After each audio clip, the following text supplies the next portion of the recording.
So that was a little bit disappointing, but yeah, I mean, there are other ways to make it. So.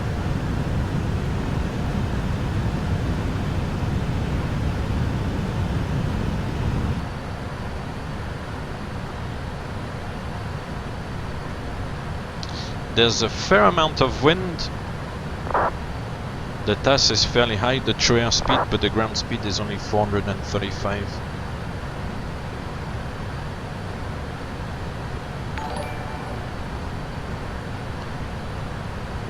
Hey, Shenlister1, thank you very much for the follow. Welcome on board. Hope you're enjoying the stream today. Yeah, it is fairly hard to get the first break.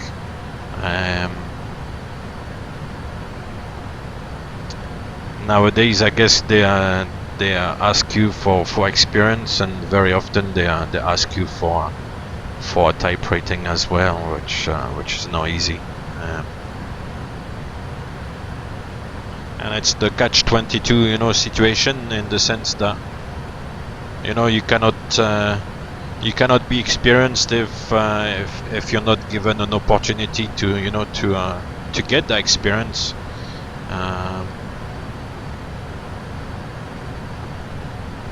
So yeah, it's difficult.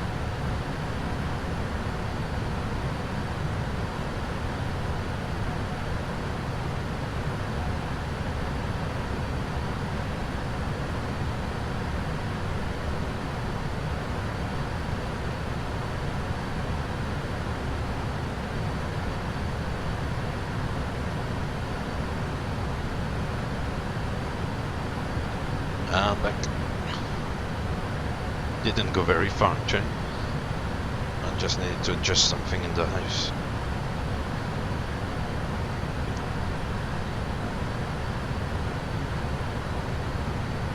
Yeah, I think you need a bit of luck to you know, you need a breakthrough somehow.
Cool, so I'll take the opportunity of the cruise to talk a little bit about the freighter. Oh, sorry, I didn't see the question. Oops, I think I've lost... What did I lose?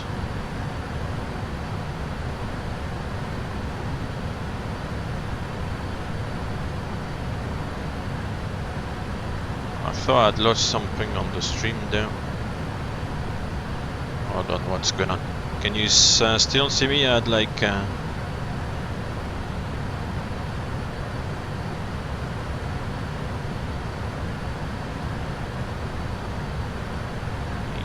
still shows live. Oh yeah, that's fine, still on. I don't know, I'd like some sort of flash on the simulator. This is moving, so the sim has not frozen. Sorry, Bislim. So yeah, we want to start studying, but I'm planning to my PPM within a year.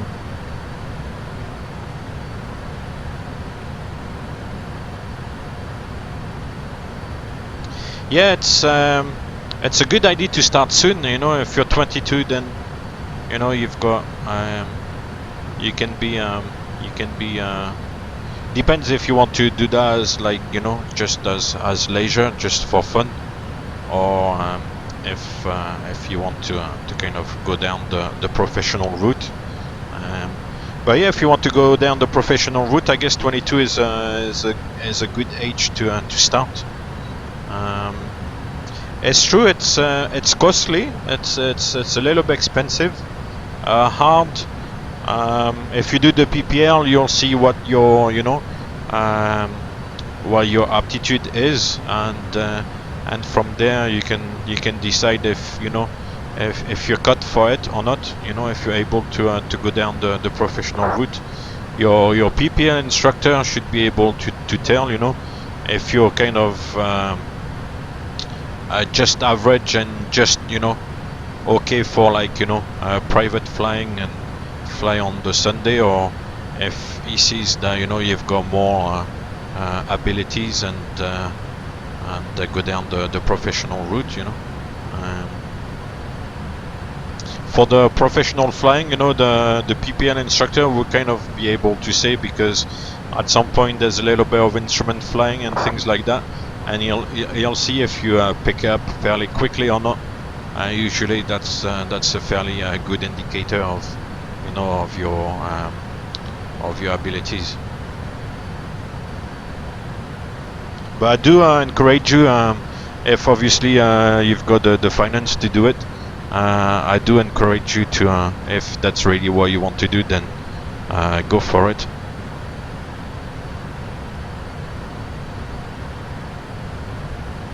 You only live once.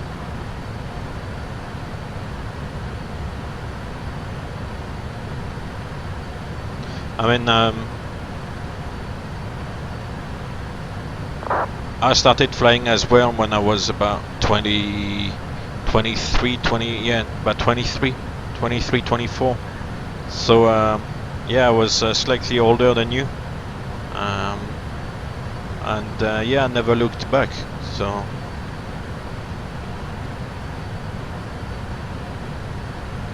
yeah, at the end of the day, you're correct, Provavel. It's not that hard.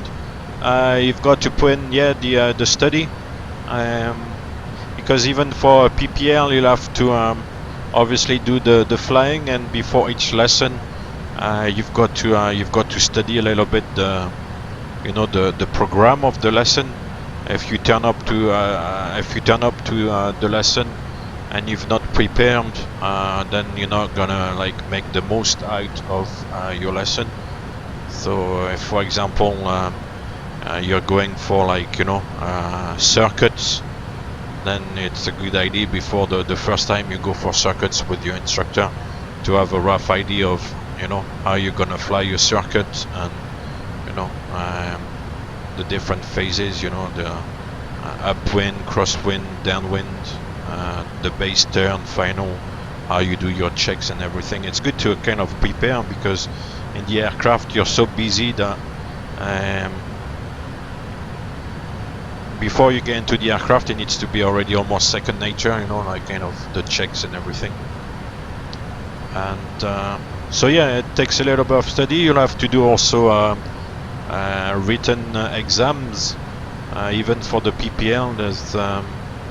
There's I can't remember how many exams. I don't know if it's just one.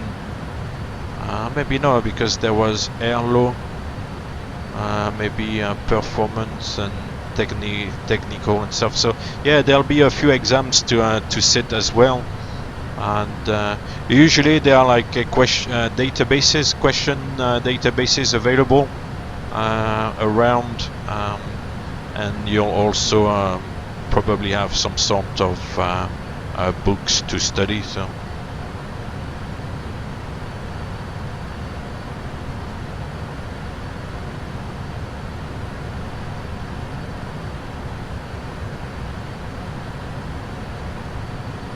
yeah, it's true. Yeah, I mean, I was already working when I started, so basically most of my salary was going into the flight training. I didn't have much of a life after that, but yeah.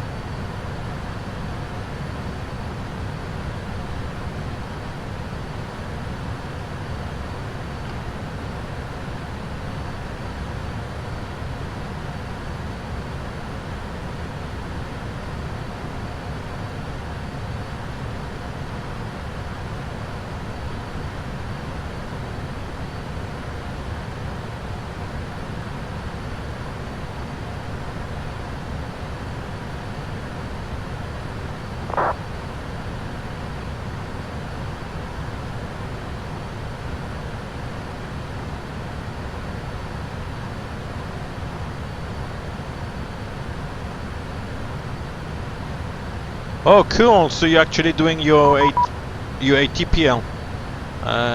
Bremen 12502. Oh, that's excellent. Well done.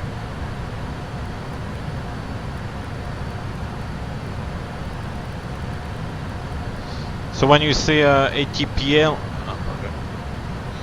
is it the written exams, yeah?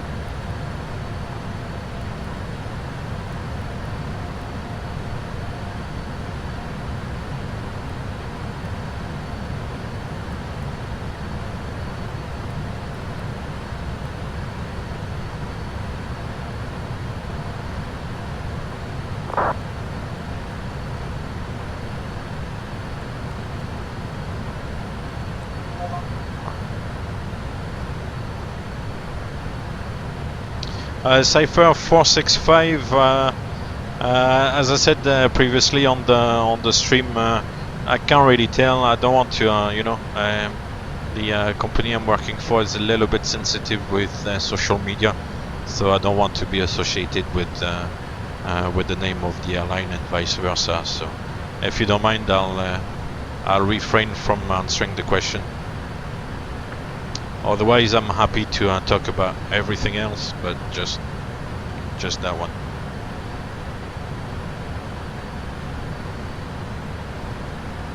Oh, cool! You're doing your multi-IR, multi-instrument rating. Is that correct?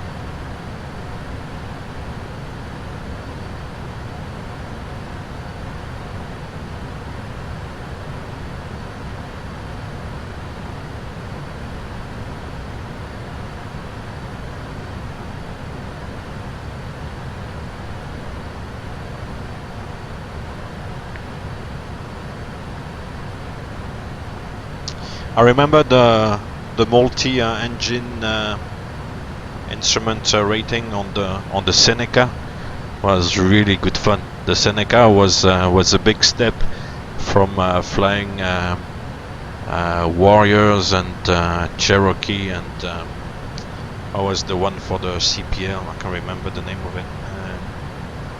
Already for the CPL was a little bit of a step because you had like retractable gear and the prop as well to kind of adapt to the complexity of the aircraft. Oh yeah, it was a Piper Arrow for the CPM, I remember.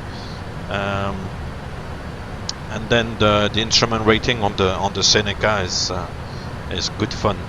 It's a beautiful aircraft, very stable to fly, and on instruments it's a delight. It's very, very nice.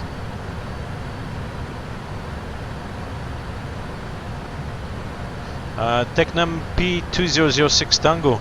No, I don't know the aircraft. I'll have to Google it and have a look. I don't know the aircraft. As I've just said, I did mine at the time on the Seneca. So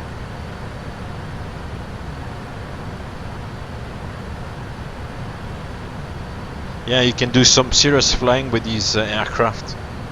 Climbing at 7,000-8,000 feet in the airways and stuff. You can do some serious flying.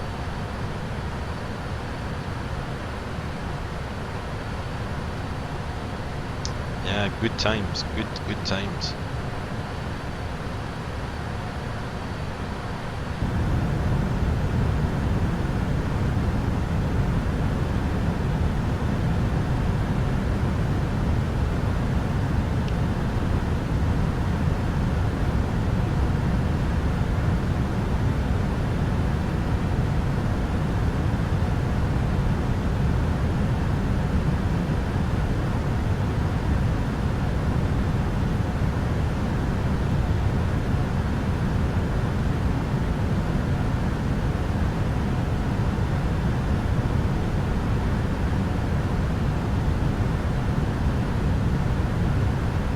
Well, good luck with your exam next week then, Provavel. I hope it goes well. I'm sure it will.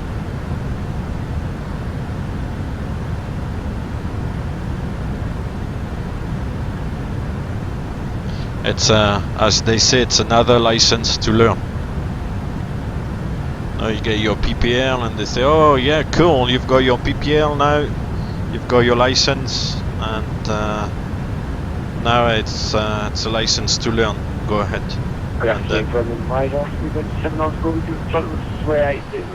oh shit, I'm not talking to that guy actually. Hello, identify. Bremen, good evening, Korean Air 541, flight level 340. Bremen Air 541, Bremen Radar, hello, squawk 2474. Squawk 2474, Korean Air 541. 2474. Yep. Wizard 8 Alpha Extreme with Unicorn 1 to the simulator point. 1.8 Wizard 8 Alpha Extreme. 2474. 173 proceed direct Delta Hotel 412. You're welcome, no worries. Column Air 541 mission correction Bremen identified proceed direct Bravo. So the instrument rating, is it still kind of obviously departure on instruments, get onto the airways, fly ILS, go round in the go round engine failure,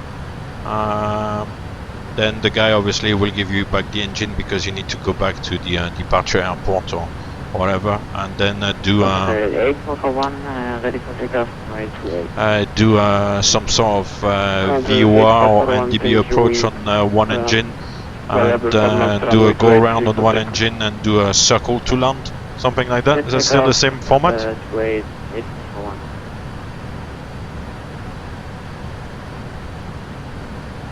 I mean, you finished that test, you're totally like wiped out. I mean, it's so difficult. Well, not difficult, but it's quite from a nervous point of view. I mean, you finished totally wiped out.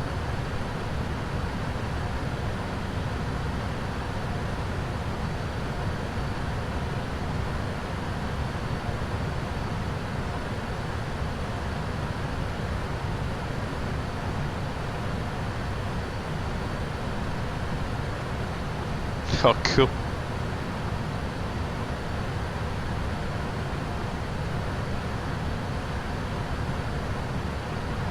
Austrian 173 descent flight level 100.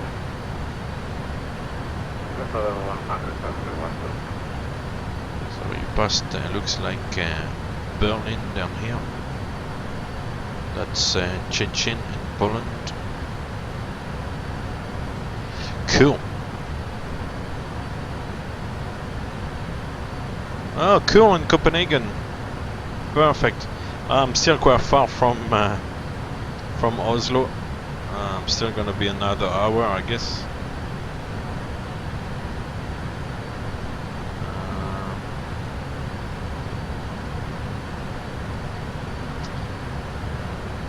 Yeah, this guy is Copenhagen is online, but I think I'm gonna fly into Sweden. So I'm gonna avoid Copenhagen. The other day there was ATC in Sweden and in Norway, and tonight it's the other way around.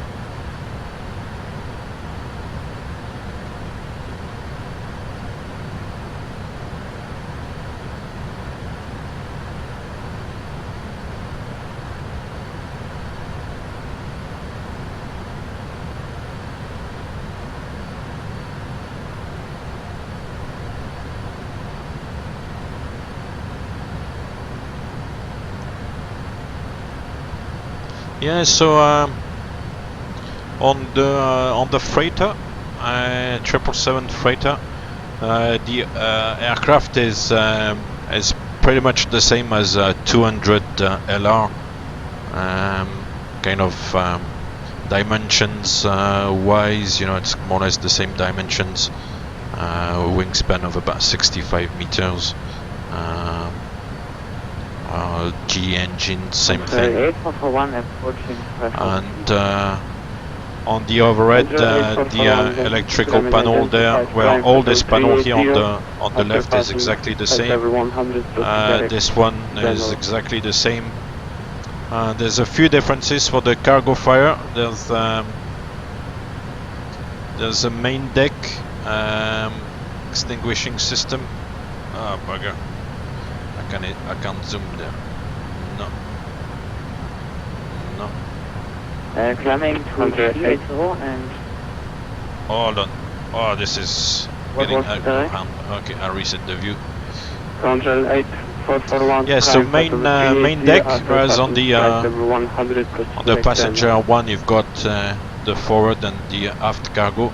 Here you've got the main deck and the lower forward and lower aft cargo. So you've got three areas where you can basically fight fire. And in the air conditioning, you've got the alternate vent here, and also the main deck flow, normal or high. So for example, if you carry like horses or something, then you put that on high to get a bit more air flow in the cabin. And you've got these two as well, the lower cargo temp. So there's a little fewer differences like this, but otherwise it's pretty much the same as a 200 LR flying wise.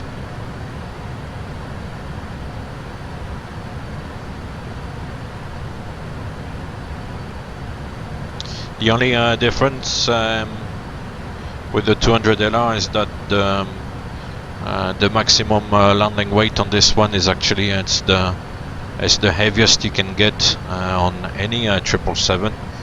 The max landing weight on this is about 260 tons, whereas on the 200 LR is about 223 tons, and on the 300 ER is about 251 tons. So it's yeah, it's quite interesting. So you can take a lot of cargo on long routes and still carry also quite a lot of fuel. I have flown with horses indeed, yeah, I have. Going into New York Kennedy with horses, yeah. It was quite a long flight. As soon as the horses get on the, on the aircraft, I mean, obviously it smells of, manure and all that stuff. Although after a while you don't really notice anymore, but yeah, as soon as the, the horses get on board, you can smell it.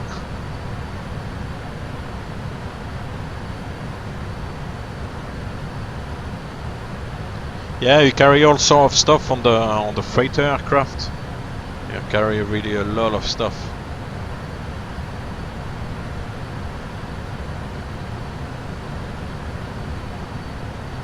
Which is cool.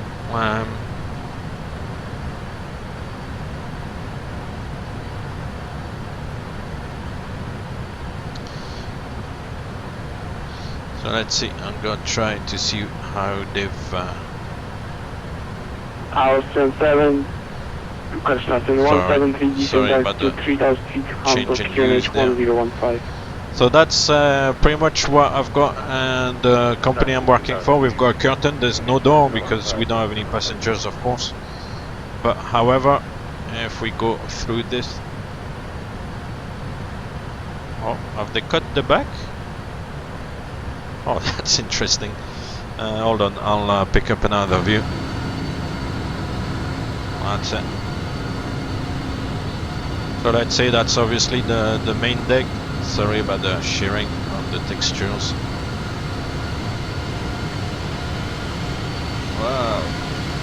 So yeah, you get some sort of and here we've got the door, but actually it's a curtain for going into the flight deck. And yeah, you've got like a bunk at the front on the left hand side. There will be toilets as well, a little galley, and then normally you've got seats for like supernumerary, so sometimes like a loadmaster. So there will be like a few seats like this at the front, and then like a big wall, and then the actual cargo deck. So you've got the main deck and then two lower decks. Well, lower deck as well, forward and aft part to it.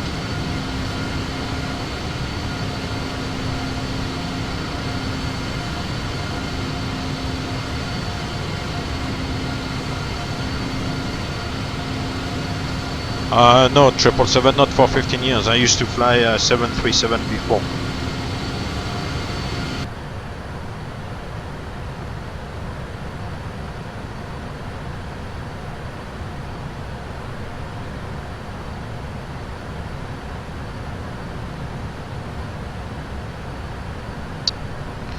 Oh, we're getting close to the Baltic Sea / North Sea. That's good.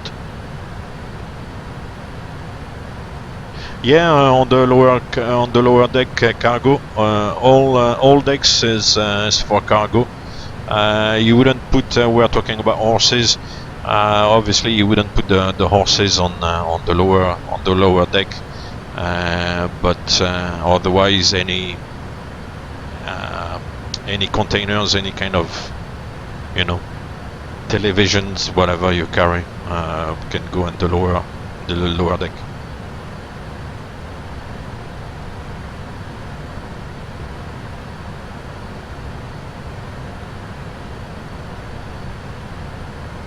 Yes, so many things you can carry. You can even carry, like, I don't know, like sharks, dolphins, any sort of like live animals. Yeah, engines, like big aircraft engines, anything, you name it. From the 737 to the 777, it's not too bad, because the kind of like automatics and stuff are fairly similar. The screens. If you look at 737 and 777, it's fairly similar. The flight mode annunciator appear are slightly different, but it's more or less the same. So it's not too bad. Navigation display as well is more or less the same, and the MCP there is slightly different, but the main functions are identical as well. FMC wise also it's fairly similar. I find this one a little bit better on the 777. Just you've got a little bit few more functions, like the alternate here. You go like more like fixed pages, for example. And what's cool is that on the 777 you get rid of the radio pedestal and all the ILS and VOR frequencies, and everything is done here in the FMC, which is quite good actually. And when you select your arrival in the FMC, then the FMC auto-tunes the ILS frequency, so you don't have to worry about it, and you don't have to set the courses as well there on the MCP for the ILS. So in that respect, it's quite good. One thing that is very nice as well is the electronic checklist. Makes life very easy. Well, easier, I guess, than looking at paper carriage as we had on the 737. Because if we look, I don't know, any checklist,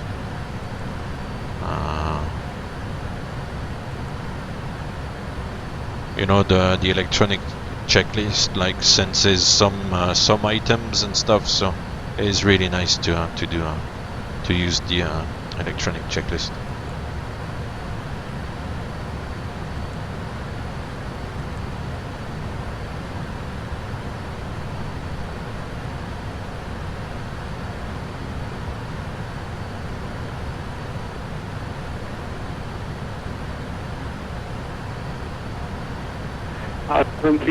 Heading 240.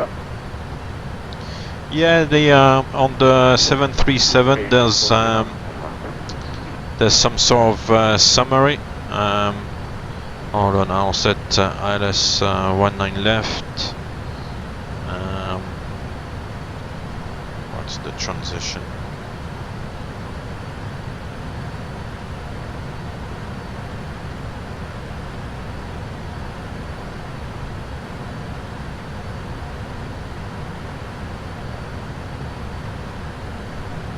The transition will be via Titla. Okay.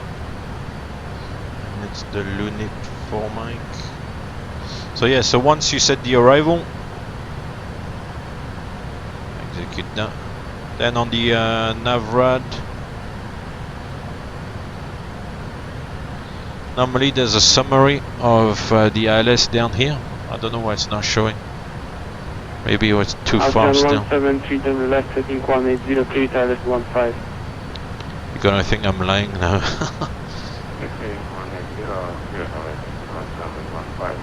Yeah, maybe it was still too far. It's not actual. Well, it's not like setting it there. But we'll see as we get closer to Oslo. Normally, there's like the ILS frequency comes up with the course there. So we'll see. We'll have a look again. Please remind me if I forget. We'll have a look again at the Navrad there.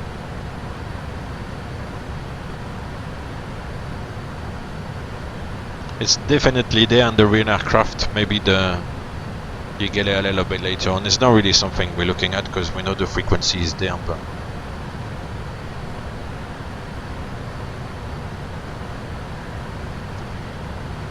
anyway.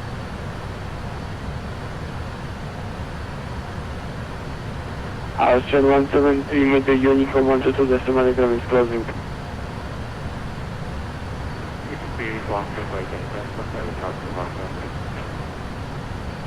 Orient Air 541 Graham is closing with the Unicom 122 decimal, bye-bye.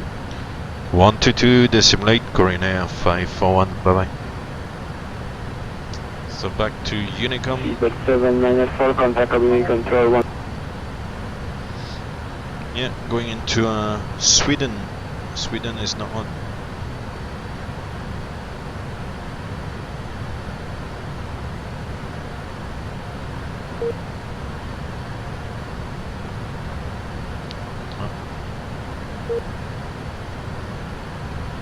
What's the beeping?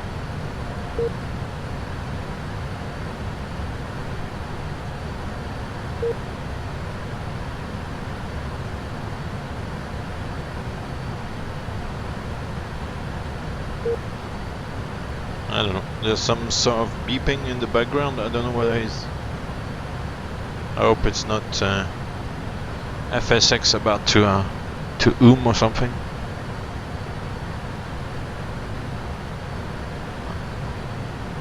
It's gone.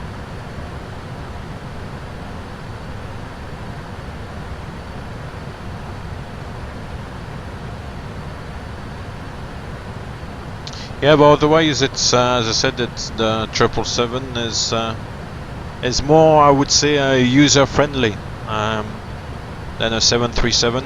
737 is maybe more like a Ferrari or something, and 777 will be like I don't know, maybe like a Mercedes of some sort, like kind of more, you know, easier going. Maybe I'm talking rubbish, I don't know, but yeah. What's good is that everything on the 777 is ICAS driven, so any switch which is not in the correct position will give you a warning. For example, if we switch off one of the packs, on the 737 you wouldn't get really any warnings, whereas there on the 737 you get the message on the ICAS here, pack left, and the only issue we have is because the switch is in the off position. It's not because the pack is not functioning anymore, but on the 737 there's no indication. You could take off happily with no packs and climb, and the cabin wouldn't pressurize, which would be very bad, I guess. So we'll put the pack back on, and the light comes off. So that's very good, because any switch which is not in the correct position would be flashed up here in the ICAS, which is good.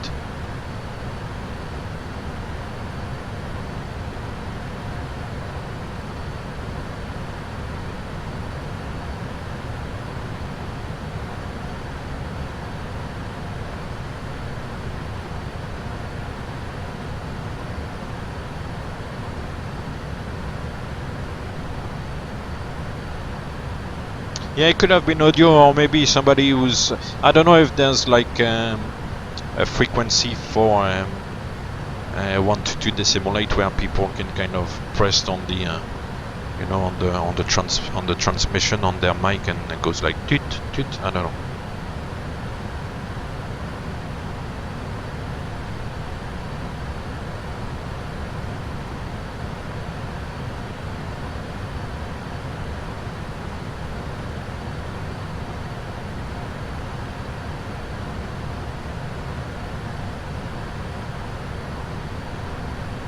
Oh yeah, on the 737, if the spoilers are not retracted, or like, yeah, in the off position, you'll go the toot toot toot toot toot.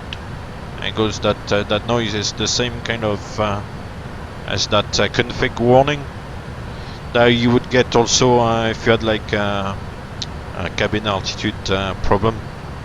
So that's a kind of... Also, if you take off with the wrong flap settings, so either taking with no flaps, taking off with flaps up, or taking off with more than flaps 15, you will get that toot toot toot toot warning.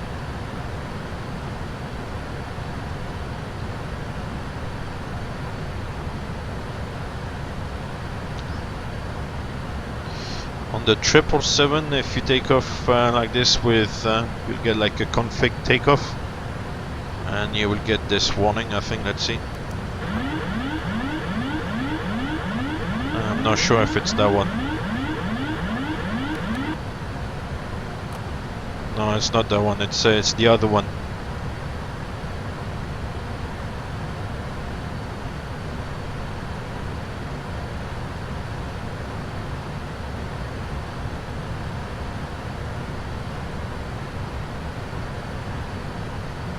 Yeah, because on the 777 you will get the reason there. Will show you, let's have a look at the checklist. It would tell you why it is.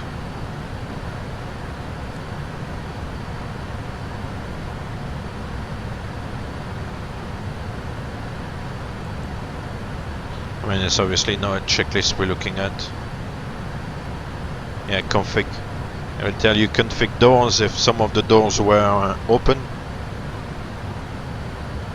Yeah, Provavel, the spoilers basically is to kind of kill the lift of the wings. So basically to reduce the speed and increase the rate of descent, really. And also on the ground, if you reject the takeoff, the spoilers will like kill once again the lift on the wings. So I will kind of press the aircraft a bit more on the ground, and for landing as well, it helps deceleration as well. So and it's actually a quite important piece of equipment for takeoff and landing, for like aborted takeoff, you know, to slow down as quickly as you can, and for landing as well. It's fairly important to have like the speed brake deployed. The reverser is not so important, because very often you can land with the reversers at idle, so you just basically get the reversers ready to be deployed, but they're not like giving you the full reverse thrust. And it doesn't really impact on the performance, on the landing performance, on the landing distance required. doesn't really impact on that too much. But if you don't have the spoilers, then then it's important, and you get like quite a big penalty on your landing distance.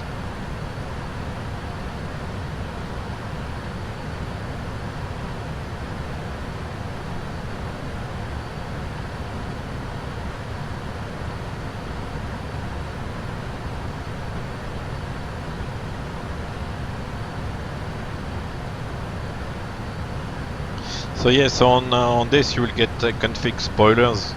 I mean, there's a checklist for it because there's a checklist for any ICAS message. But obviously, if you're taking off and you get like the config spoiler, you're not looking at the checklist. You know why?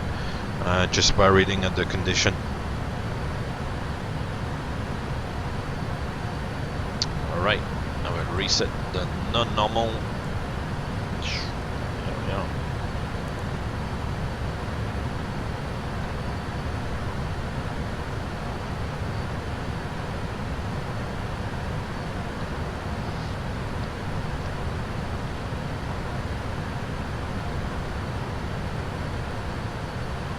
Does that make sense? Am I rambling on? Am I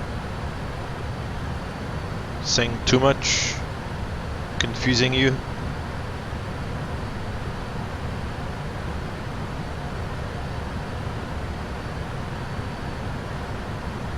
I'm really glad you're asking all these questions and stuff. It gets the, it makes the stream a little bit more interactive if it's, just me flying, and it makes me, it makes me speak a little bit. It gives me something to say.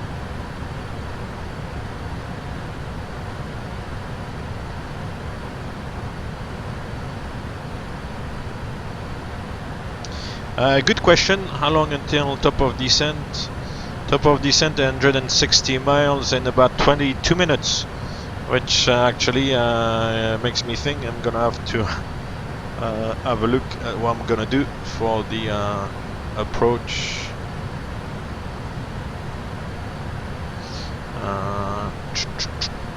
So, goddammit, actually forgot to load the route in active sky. Cavoque 25 degrees, lovely. 1017 is the QNH. Variable to knots. Maybe we could go 01.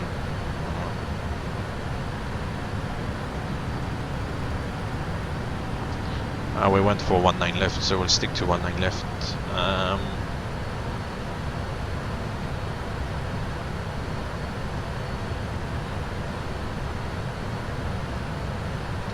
So there's nothing on the recall, there's no notes. Then we've already selected the LUNIP for mic and TITLA transition to the ILS 19 left. I'll check the legs page from LUNIP. LUNIP, there's a 250 knot restriction.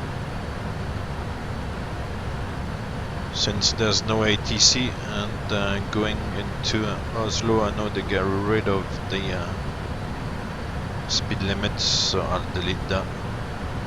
I'm not gonna reduce the speed that early. So LUNIP DDAX, so basically we're looking for the sequence of waypoints. Golf Mike 447 is correct, flight level 120 or below. And then the 426 point flight level 90 is correct as well.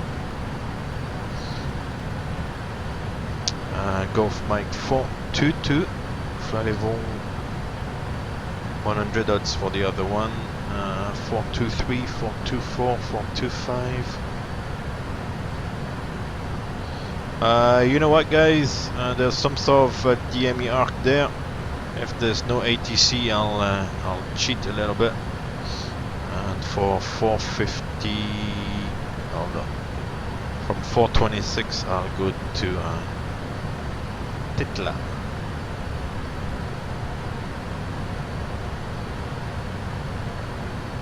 That's why ATC would give you as well. They wouldn't let you fly the whole arrival just for the sake of it. You know, they want to get you out of the way as quickly as they can, which also helps us. So everybody is benefiting from that. So execute that, Titla, then we go to OSPAD. So Titla 220 knots, OSPAD 200, 4000 or above. Then ZIFTA and the ILS. ZIFTA 35 and then the ILS. And the DME, sorry, not the DME, the Barrow. 8, 9, no. This one is a, oh, this one is a Cat D. So 890, I went too far. So the 200 LR is a Cat C aircraft, but the freighter is a Cat D aircraft because of the landing weight. It can, like as I said, maximum landing weight of about 260 tons. At 260 tons, the approach speed is obviously higher. And then the missed approach is a left turn, the 193 Bravo. And we're climbing to 5,000, no 3,000. So 3,000 initially. But there's no distance there.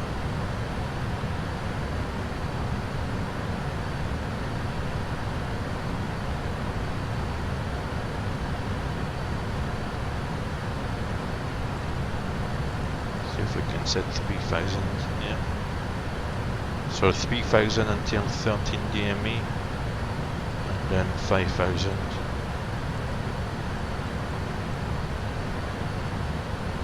No, it's not letting me do it. No worries. Cool, so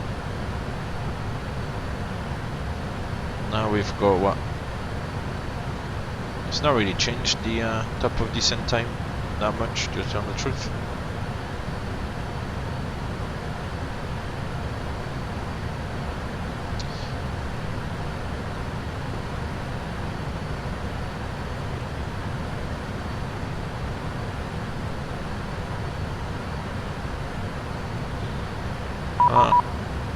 Oh, Sweden, beautiful. Oh, 184.